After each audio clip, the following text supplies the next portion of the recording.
네, 오늘도 말씀 듣는 여러분들에게 하나님께서 말씀의 은혜와 능력으로 함께해 주시기를 간절히 축복합니다.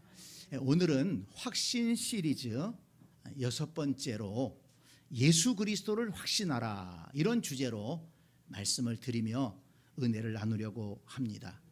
지금까지 배우고 확신한 일에 거하라, 첫 번째 주제.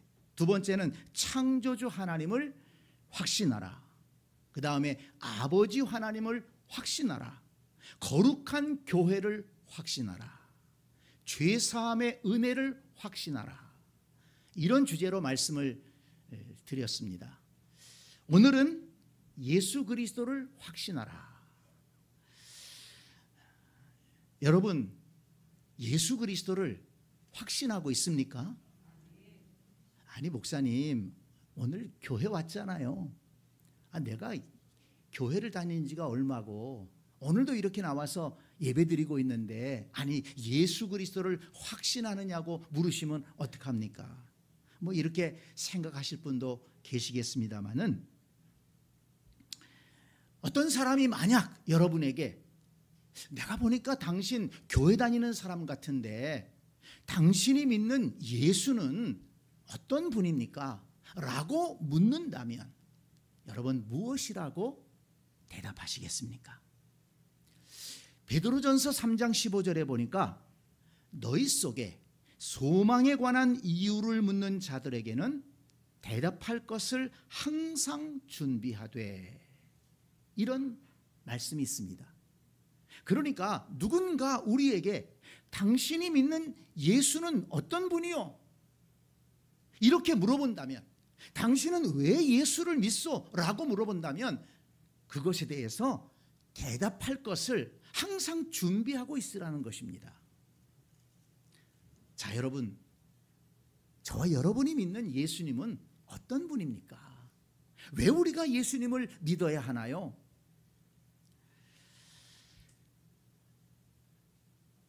논리적으로는 대답을 하지 못하더라도 저와 여러분들 마음속에는 그 질문에 대한 분명한 답을 갖고 있어야 될 줄 믿습니다. 저는 오늘 그 질문에 대한 답을 말씀드리려고 합니다. 예수님은 어떤 분일까요? 이미 알고 계신 분들은 다시 한번 들으면서 다시 한번 확신할 수 있는 이 시간이 되기를 원합니다. 그리고 아직 잘 모르는 분이 있다면 오늘 잘 들으시고 오늘 말씀을 통해서 예수님이 어떤 분인지, 왜 예수님을 믿는지 깨닫고 또한 예수님을 믿는 자리에 나아갈 수 있게 되기를 간절히 소망합니다. 오늘 본문에 보면 예수님께서 제자들에게 물었습니다. 사람들이 인자를 누구라 하느냐? 사람들이 나에 대해서 뭐라고 얘기하더냐? 이렇게 물어본 것입니다. 그랬더니 더러는 세례 요한, 더러는 엘리야, 어떤 이는 예레미야나 선지자 중에 하나라 하나이다 라고 대답했습니다. 사람들 대부분 예수님은 아주 훌륭한 선지자야, 이렇게 생각했다는 것입니다. 그런데 예수님께서 다시 물었습니다. 그렇다면 너희는 나를 누구라고 생각하느냐? 너희는, 예수님의 제자들, 예수님을 믿고 따르고 있는 너희들은 나를 누구라고 생각하느냐? 질문했습니다. 베드로가 대답했습니다. 주는 그리스도시요 살아계신 하나님의 아들이시니이다. 그랬더니 예수님께서 아주 크게 기뻐하시면서 칭찬해 주셨습니다. 17절을 보세요. 바요나 시몬아, 내가 복이 있도다. 이를 내게 알게 한 이는 혈육이 아니요 하늘에 계신 내 아버지시니라. 내가 복이 있다. 왜? 뭐 때문에? 베드로가 주님은 그리스도시며 하나님의 아들이십니다 라고 고백한 것, 그것이 베드로에게 큰 복이라는 것입니다. 그리고 그것은 사람이 알게 한 것이 아니라 하나님께서 알게 하신 것이다. 이렇게 칭찬해 주셨습니다. 그리고 놀라운 일을 말씀하십니다. 18절을 보세요. 너는 베드로라. 내가 이 반석 위에 내 교회를 세우리니 음부의 권세가 이기지 못하리라. 베드로의 신앙 고백이 얼마나 훌륭한지 그 신앙 고백 위에 음부의 권세가 이기지 못할 주님의 교회를 세우겠다고 말씀하셨습니다. 그뿐이 아닙니다. 19절을 보세요. 내가 천국 열쇠를 내게 주리니 내가 땅에서 무엇이든지 매면 하늘에서도 매일 것이요 내가 땅에서 무엇이든지 풀면 하늘에서도 풀리리라 말씀하셨습니다. 주님이 세우신 그 교회에 천국 열쇠의 권세를 주시겠다고 약속하신 것입니다. 여러분, 예수님께서 이처럼 베드로의 그 고백을 기뻐하시고 칭찬하시면서 놀라운 일을 약속하신 이유가 무엇일까요? 베드로의 고백 속에 예수님께서 어떤 분이신가 하는 것을 아주 잘 나타내 보여주고 있기 때문입니다. 예수님을 믿는 사람이라면 주는 그리스도시요 살아계신 하나님의 아들이십니다 라고 고백할 수 있어야 한다는 것입니다. 왜냐하면 그것이 예수님이 어떤 분인가를 잘 나타내주고 있고 또 왜 예수님을 믿어야 하는가를 잘 알려주고 있기 때문입니다. 여러분 한번 따라서 해보겠습니다. 주는 그리스도시요 살아계신 하나님의 아들이십니다. 한 번 더 따라서 합니다. 주는 그리스도시요 살아계신 하나님의 아들이십니다. 믿습니까? 믿게 되기를 바랍니다. 예수님은 어떤 분이십니까? 예수님은 주님이십니다. 예수님은 그리스도이십니다. 예수님은 하나님의 아들이십니다. 오늘 이것을 좀 더 구체적으로 말씀드리겠습니다. 먼저 예수님은 하나님의 아들이심을 우리는 확신해야 됩니다. 예수님께서 사람들이 인자를 누구라 하느냐라고 물었을 때 더러는 세례 요한, 더러는 엘리야, 어떤 이는 예레미야나 선지자 중에 하나라 하나이다. 사람들은 예수님을 선지자 중 한 사람으로 생각을 했다는 것입니다. 예수님이 훌륭하신 분이지만 능력이 있으시지만 예수님은 그냥 우리와 같은 사람이야 이렇게 사람들은 생각했다는 것입니다. 그러나 베드로는 예수님의 제자가 되어서 예수님을 가까이 따라다녔습니다. 예수님과 먹고 함께 또 잠을 잤습니다. 활동했습니다. 예수님 말씀을 옆에서 직접 들었습니다. 그리고 예수님이 행하시는 기적을 옆에서 바로 목격했습니다.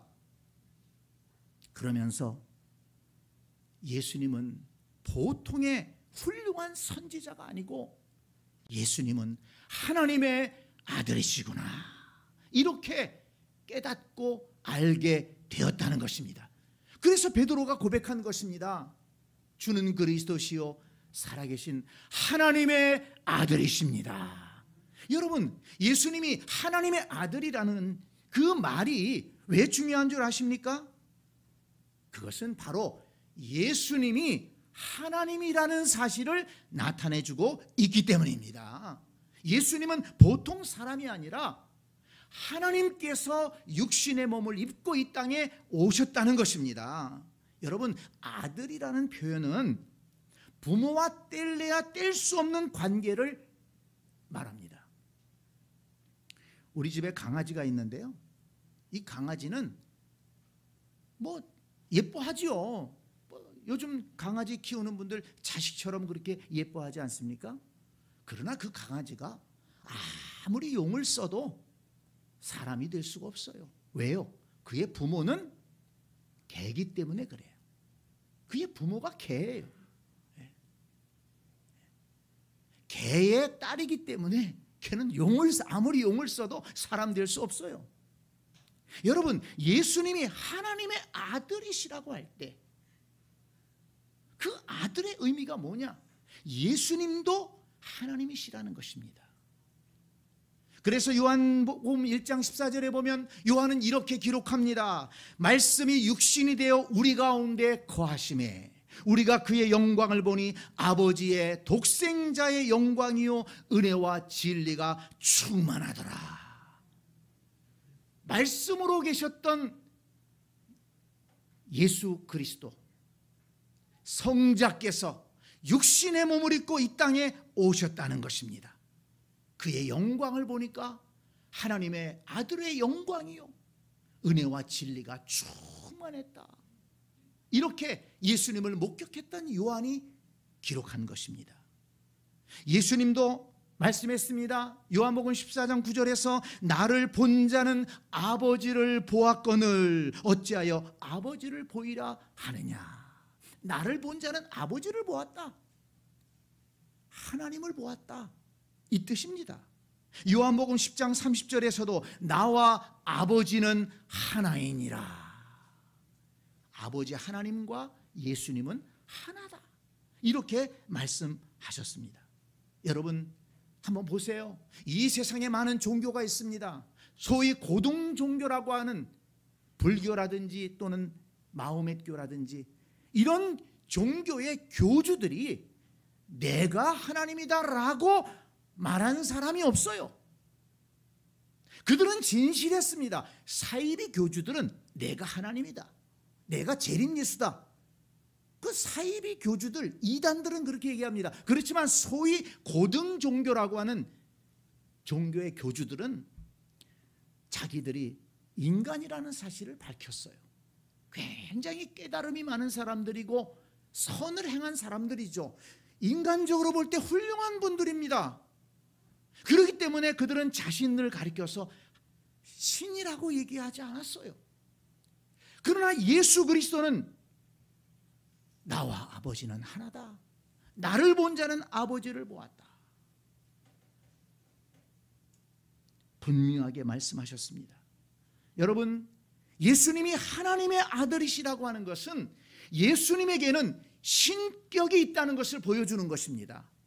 우리 사람에게는 인격이 있어요. 예수님에게는 하나님이시기 때문에 신격이 있는 것입니다. 요한복음 11장 27절을 보면 베다니에 마르다라고 하는 사람이 있었는데 이 마르다도 이렇게 고백합니다. 주여 그러하외다. 주는 그리스도시요 세상에 오시는 하나님의 아들이신 줄 내가 믿나이다. 베드로가 고백한 것과 똑같이 고백했어요. 주는 그리스도시요 세상에 오시는 하나님의 아들이신 줄을 내가 믿나이다.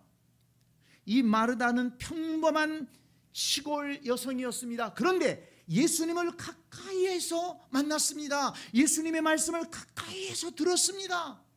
그리고 예수님이 행하시는 그 능력과 기적을 목격했습니다.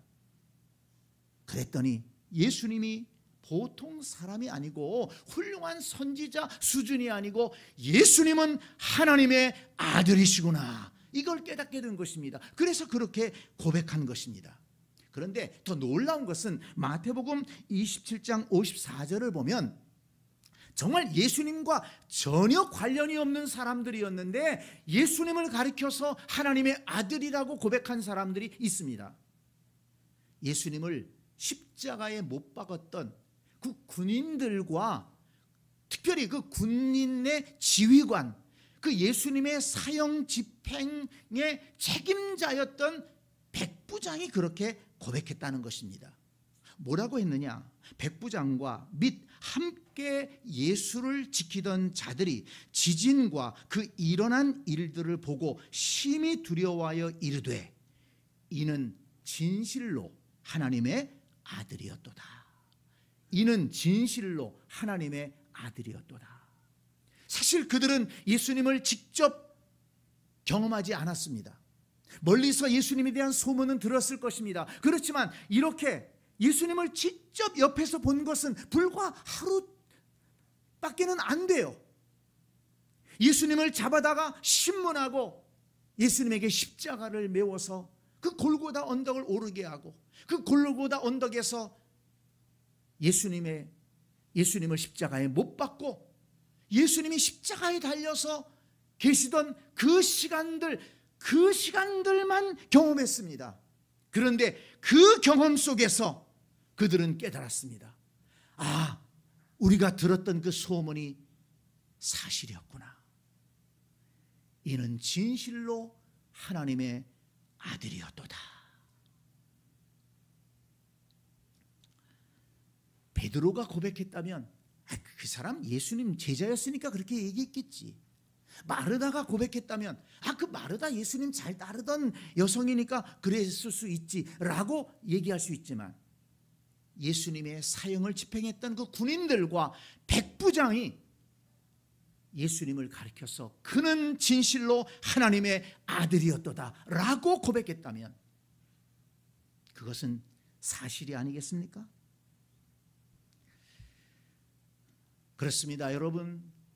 예수님을 멀리서 보고 제대로 알지 못하는 사람들은 예수님을 그냥 훌륭한 사람으로 알았지만, 베드로처럼 마르다처럼 백부장처럼 예수님을 가까이에서 보고 그의 말씀을 직접 듣고 그가 행하신 일을 직접 경험한 사람들은 똑같이 그는 진실로 하나님의 아들이셨도다 이렇게 고백했다는 것입니다.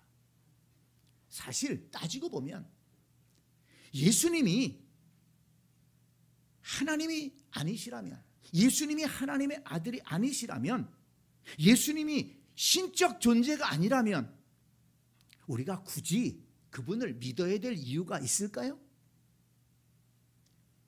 예수님은 하나님과 동등한 신격을 가지신 분이시고, 예수님은 하나님으로서 이 세상을 구원하기 위해 육신을 입고 오신 구세주이시기 때문에 우리는 그분을 믿고 예배하고 따르는 것입니다. 저와 여러분 모두가 예수님을 하나님의 아들로 믿고 예배하는 복된 성도들이 다 되시기를 간절히 축복합니다. 두 번째로 베드로가 뭐를 고백했습니까? 예수님을 그리스도라고 고백했습니다. 그리스도라는 말은 헬라어로 기름 부음을 받은 자라는 뜻입니다. 구약 히브리어에는 메시아라는 말과 같은 말입니다. 구약 시대에는 왕, 선지자, 제사장을 세울 때 머리에 기름을 부어서 세웠습니다. 왕은 나라를 다스리는 자입니다. 선지자는 하나님 말씀을 가르치는 자입니다. 제사장은 백성의 죄를 속하기 위해서 하나님 앞에 제사를 드리는 그런 일을 했습니다. 그래서 예수님께서 그리스도라고 할 때에는 예수님께서 왕으로 오셨고 선지자로 오셨고 제사장으로 오셨다라는 것을 우리에게 가르쳐 주는 것입니다. 다른 말로 하면 예수님의 직임, 예수님께서 어떤 일을 하시는가를 그 그리스도라고 하는 명칭 속에서 우리에게 가르쳐 주었다는 것입니다. 예수님은 왕으로 오셔서 우리를 다스리십니다. 예수님은 선지자로 오셔서 생명의 말씀을 전해 주셨습니다. 예수님은 제사장으로 오셔서 인류의 죄를 속량하시고 구원의 문을 열어 주셨습니다. 그래서 예수님은 우리의 구세주가 되시는 것입니다. 여러분, 예수님이 우리의 왕이 되셔서 우리를 다스리신다는 사실이 얼마나 복된 일인 줄 아십니까? 이사야 9장 6절에 보면 예수님은 이 땅에 평강의 왕으로 오셨다라고 말씀했습니다. 세상의 왕들은 폭군이 많습니다. 자기의 권력을 지키기 위해서 백성들을 함부로 합니다. 생명을 소중히 여기지 않습니다. 전쟁도 일으킵니다. 힘으로 세상을 지배하지만 그리스도는 평강의 왕이시기 때문에 사랑으로 사람들을 다스리시고, 그래서 예수님을 왕으로 모시고 살아가는 삶에는 평강의 삶이 넘치게 된다는 것을 믿으시기를 바랍니다. 그런데 사람들 가운데 예수 믿는 사람들이 왜 싸웁니까? 예수 믿는 사람들도 그렇게 다투지 않습니까? 역사적으로 보면 전쟁이 종교 문제 때문에 많이 생기지 않습니까? 뭐 이렇게 질문하시는 분들이 있습니다. 맞습니다. 정말 가슴 아픈 얘기입니다. 근데 여러분, 우리는 분명하게 알아야 됩니다. 왜 그러냐? 예수님을 평강의 왕으로 믿지 않기 때문입니다. 예수님을, 이따가도 말씀드리겠지만 정말 예수님을 믿되 예수님을 주인으로, 예수님을 주님으로 모셔드리지 않기 때문입니다. 평강의 왕을 모시고 살아간다면, 그 평강의 왕이 전해주시는 평강의 메시지를 순종하며 살아간다면 왜 싸우고 왜 전쟁을 일으키겠습니까? 성도 여러분, 예수님은 평강의 왕으로 오셨습니다. 저와 여러분이 평강의 왕이신 예수님과 함께 평화로운 세상을 만들어갈 수 있는, 아니 우리 모두가 평화로운 삶을 살아갈 수 있는 그 복을 누릴 수 있게 되기를 간절히 축복합니다. 또한 여러분, 예수님이 선지자가 되셔서 말씀을 전해주신다는 것은 참으로 복된 일입니다. 예수님이 전해주신 말씀이 우리를 구원의 길로 인도하기 때문입니다. 요한복음 3장 10절에 보면 예수님을 믿는 자는 영생을 얻는다고 했어요. 근데 그 믿음은 어떻게 우리가 얻을 수 있느냐? 로마서 10장 17절에 보니까 믿음은 들음에서 나며 들음은 그리스도의 말씀으로 말미암느니라고 했습니다. 그리스도의 말씀을 들으면 깨닫게 되고, 믿게 되고, 믿으면 영생을 얻게 된다는 것입니다. 그래서 이 믿음의 시작은 말씀을 듣는 데서부터 시작되는 것입니다. 여러분, 예배 시간에 말씀을 잘 들으시기 바랍니다. 말씀 듣는 시간에 엉뚱한 생각하지 마시고, 낙서하지 마시고, 말씀 잘 들으면 그 말씀이 우리에게 은혜가 되고 깨달음이 되고, 말씀이 믿음이 되고, 말씀이 축복이 되고, 그 말씀이 나를 변화시키고, 말씀이 하나님의 은혜를 누리는 삶으로 인도한다는 것을 믿으시기를 바랍니다. 또한 여러분, 예수님이 제사장이 되셔서 우리의 죄를 용서해 주신다는 사실이 얼마나 복된 일인 줄 아십니까? 로마서 3장 23절에 보면 모든 사람이 죄를 범하였음에 하나님의 영광에 이르지 못하더니 라고 했습니다. 굉장히 불행한 말씀입니다. 모든 사람이 죄를 범했어요. 모든 사람의 심령 속에는 이 죄의 속성이 있어요. 누가 가르쳐주지 않았는데도 죄를 짓습니다. 어린아이들, 갓난아이들, 순진한 아이 같은데 누가 가르쳐주지 않았는데 동생이 태어나면 시기하고 꼬집고, 누가 가르쳐주지 않았는데도 미워할 줄 알고, 그만큼 우리 사람들 속에는 죄성이 있다는 것입니다. 그래서 그 죄성을 가지고 죄를 지으며 살아가는 것이 인생입니다. 큰 죄를 짓던 작은 죄를 짓던 그 차이지, 우리 인생들은 죄를 지으며 살아갈 수밖에 없고 그 죄 때문에 거룩하신 하나님께 이를 수 없다는 것입니다. 거룩한 하나님의 나라에 들어갈 수 없다는 것입니다. 그래서 인간은 절망하게 되는 것입니다. 그 죄 때문에 죽음이 세상에 들어왔습니다. 그러나 여러분, 소망이 있는 것은 그리스도 예수 안에서 우리가 속량을 얻었다는 것입니다. 하나님의 은혜로 값없이 의롭다 하심을 얻게 되었다는 것입니다.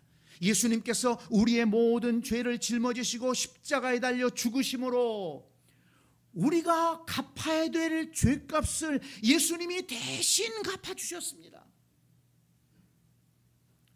예수님께서 우리의 죄값을 대신 갚아주셨기 때문에 그 예수님을 믿고 예수님을 영접하고 예수님을 붙들고 살아가는 자들은 하나님께서 의롭다고 여겨주신다고 했습니다.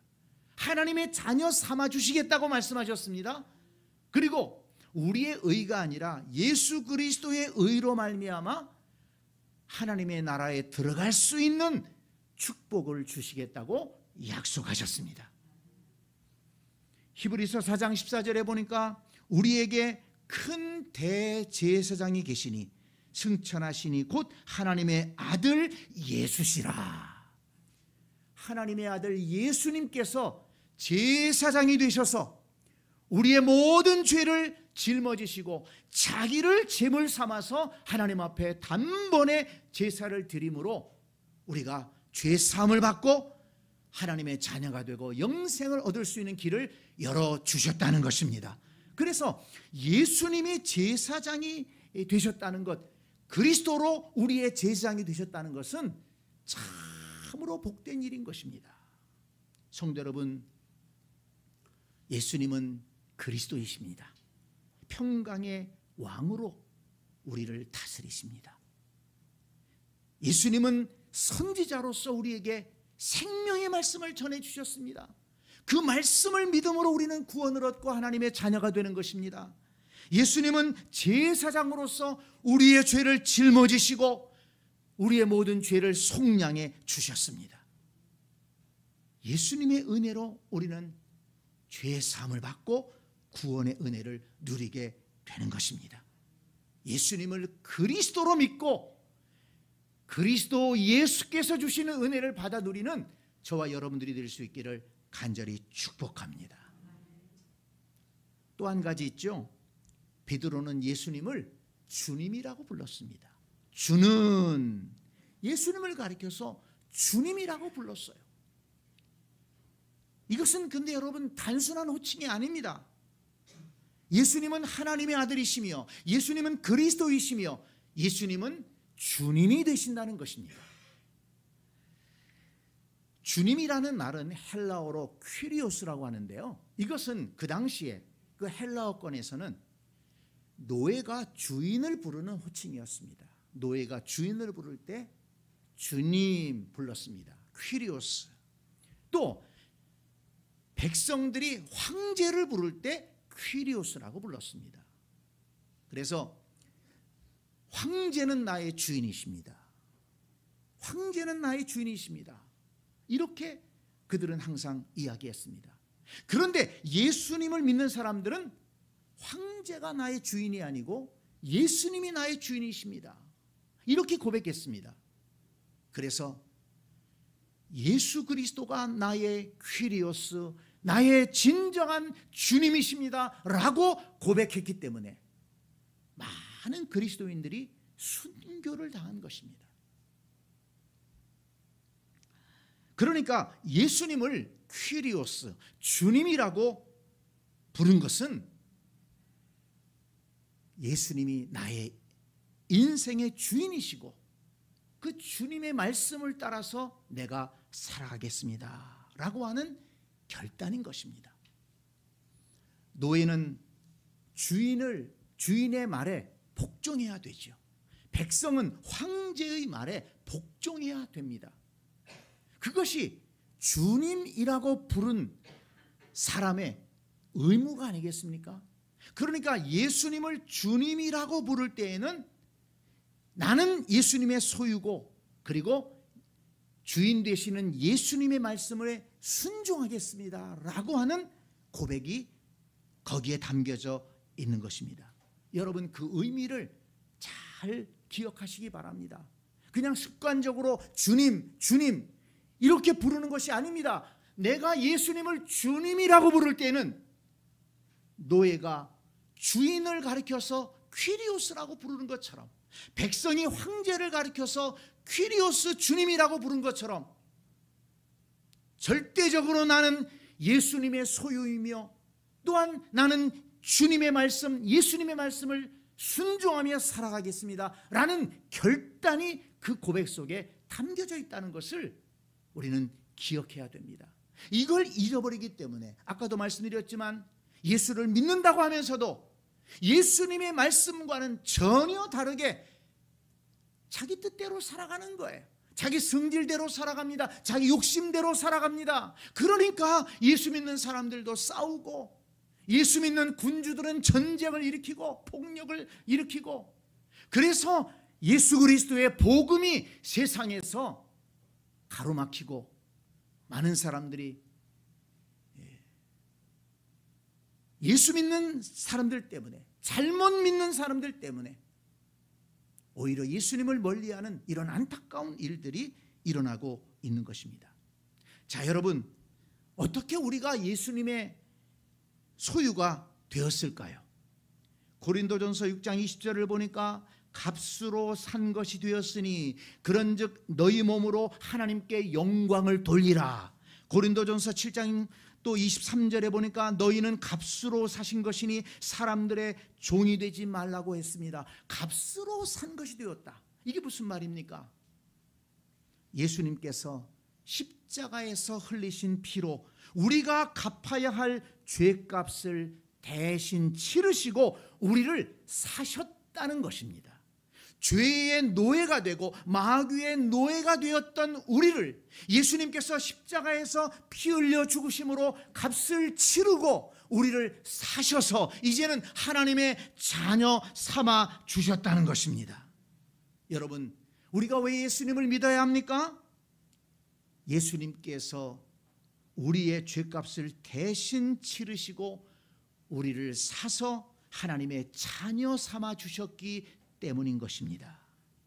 그런데 여러분, 놀라운 사실은 우리가 예수님을 주님으로 인정하고 부를 때 구원의 은혜를 주신다고 약속해 주셨습니다.